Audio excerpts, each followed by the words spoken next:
Hi there, welcome to my channel and welcome to part 3 of Beach Life with Bob Pancakes. Last time when we left off, Bob had completed the first few parts of the aspiration, and all that he had left to do for the second stage is to roast 5 times outdoors, which he is in the process of doing at the moment. As well as living out his beach life aspiration, Bob has taken up a few new hobbies as well, including juggling with the soccer ball, which is, as you may or may not know, one of the best ways to get fit in the game, and it's made quite a difference to Bob's outward appearance. Quite a difference indeed. One thing Bob had noticed when he made food on Sulani is that any time he served it, he never had a shortage of people showing up to help themselves to a serving. Bob, as a professional chef, took this as a compliment on his cooking skills. And as well as developing his cooking skills, Bob had been working on his mixology skills, which was part of his career in the culinary career. And through his activities of cooking outdoors, Bob managed to check off the next part of his aspiration. So moving on to the next stage of Bob's aspiration, his next task was to explore a beach cave and discover buried treasure, which he would do by digging for seashells. The beach cave Bob would require to explore was in a different part of Sulani, and so he decided to put that off for another day. He spent the evening enjoying one of the drinks he had prepared at his own bar, and as he sat there in the beautiful views behind him, Bob began to think that a lot had changed since he'd left Willow Creek. And he began to think that maybe, as well as the beach life aspiration, there were a couple of other things he might like to try in his new life.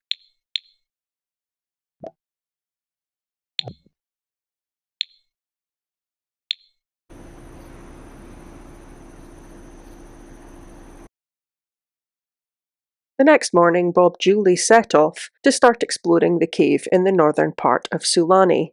Upon arrival, Bob discovered the cave wasn't too difficult to find, and there was even an interesting mural outside the cave. Bob wondered what it might all mean.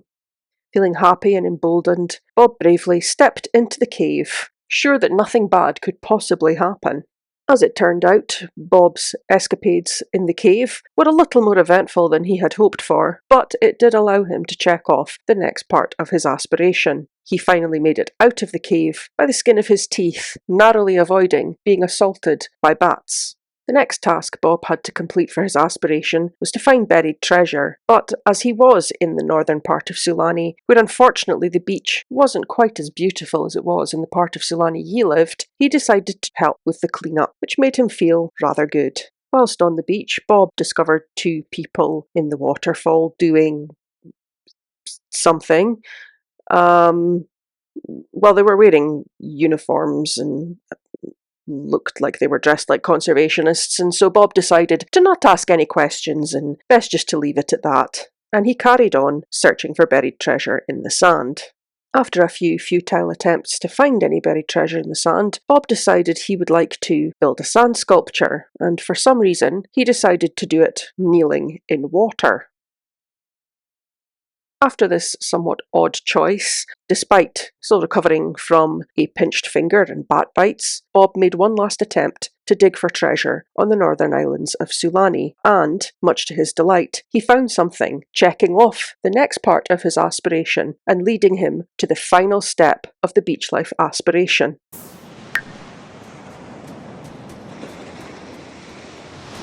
The very last thing that Bob had to do in order to achieve his beach life aspiration was to doze off in a lounge chair or float lounger. Bob didn't own such a thing, but now was as good a time as any to purchase one and finally complete his aspiration. Bob chose the Canadian bacon pizza-shaped lounge floater. He felt it was appropriate as a chef.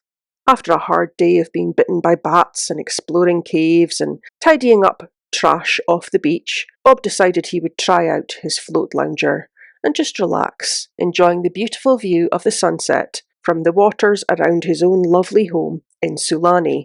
It was such a nice and relaxing experience that before long, before Bob knew what was happening, he had in fact fallen asleep. Bob had dozed off in a lounge floater, and in doing so, he had completed his beach life aspiration. With every step of the beach life aspiration completed, What else was there left for Bob to do on Sulani? He felt there were still some other loose ends, some other little things he could do to complete his new life. But what were they?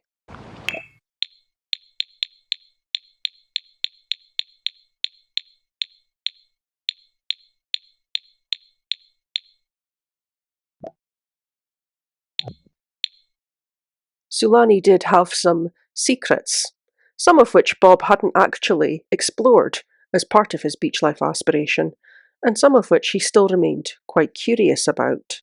Despite all the changes he had made and all the new experiences he had had, Bob still found himself thinking about Eliza from time to time. After all, how could he not? They had been married, they had shared a life together in Willow Creek. But Bob began to think of something else he had once heard someone say. Something else he had heard from someone who lived in Oasis Springs about what the best way was to deal with a difficult breakup. That person, who Bob thinks was probably called something like Don Lothario, had told Bob that the best way to get over someone was to get under someone. I don't know what is happening here. These people have invited themselves round to Bob's house, and now they're fighting. Great. So, for some reason, Oleana just came over and slapped Layla in the face. Now she's fighting with her. Okay. Bob doesn't want any part of this. Bob doesn't need this drama. He doesn't need to be part of this. I feel like I'm about to witness them spontaneously divorce, because this fight just never seems to be ending. Oh, Layla is fighting back. Sometimes I like to just watch the drama unfold in this game. Bob keeps wanting to go over to speak to Oleana. He's not going to do that. Just stay out of it, Bob. And now that's Layla calling as Bob and Penny are on their date. This better not be to ask if she should leave her wife. I'm thinking about getting to know Faye's Jaleel better as a friend. Okay, that's okay. I genuinely thought she was phoning to say she was going to leave Oleana because of the fight that they just had in Bob's house. That's okay. That's fine. I can accept that. I didn't need that level of drama. This is supposed to be Bob's story. Didn't need all those other people getting involved. Well, that unexpected drama, I kind of lost my place a little bit there. Well, where were we? So, yes, in order to get over Eliza, Bob decided he would take Don's advice and get under someone, or rather, get into a closet with someone. The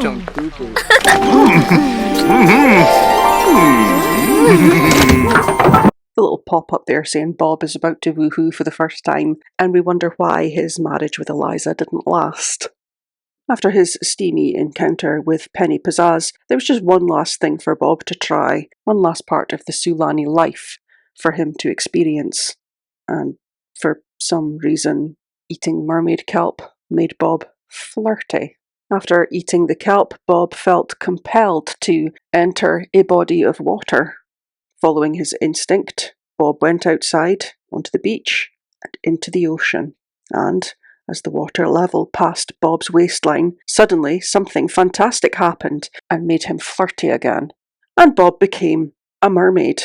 And with that, Bob felt that his beach life, his new life in Sulani, truly was complete.